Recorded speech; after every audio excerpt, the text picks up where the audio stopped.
Na ľade prvá formácia Rusov a pozrite sa, ako nám podkúrili a je to gól.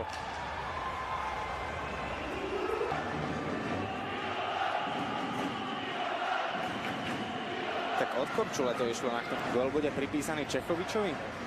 Tak tu nám mu to sklzol ten puk a brankár Sklenára sa ho snažil vypichnúť. Bohužiaľ vypichol ho priamo na hokejku ruského hráča. Takže Roman vystrelí z uhla, ale výborná dorožka! Nie je to gól, ešte šanca! Posunutá brána, hra prerušená.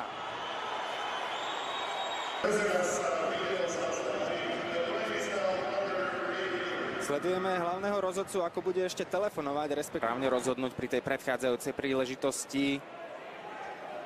Bola to bohužiaľ tyčka následne. Skočení, ale pokračujú v našej aktívnej hre a vidíte, ako blízko sme boli k strelení gólu. Naozaj ten puk skákal po bráne. Našliapol na útočnej modrej čiare. Poslal podíva na zadný Mateo. Absolútne voľný dvojnočný hráčik.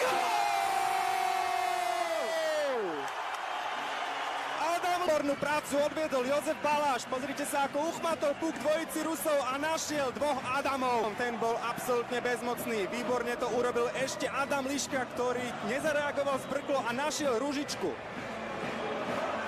Ja som to hovoril. Žije na ľadovej ploche.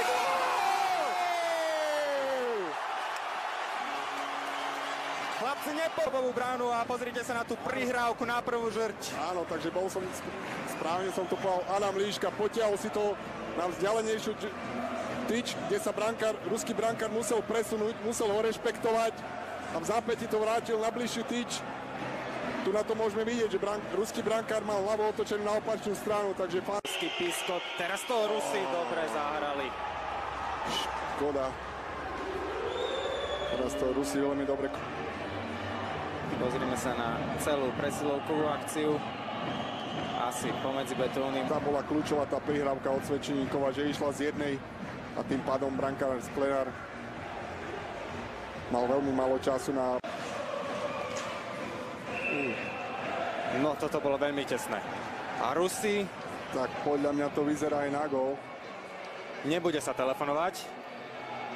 A bude sa telefonovať. Brankovej čiary. Tu na to môžeme vidieť, síce tam výražačka zakrýva, ale ten puk je podľa mňa za brankovou čiarou. Nevidíme to ani z tohto... Tak práve to...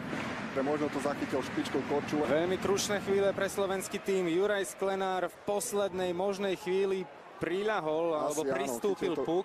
Chytil sa. Tak držme palce, aby to dopadlo dobre. Jednoznačne ukazuje, že tam bol pohyb nohou a zámer kopnúť puk do ruskej siete. Všetci by sme boli radi, keby si to...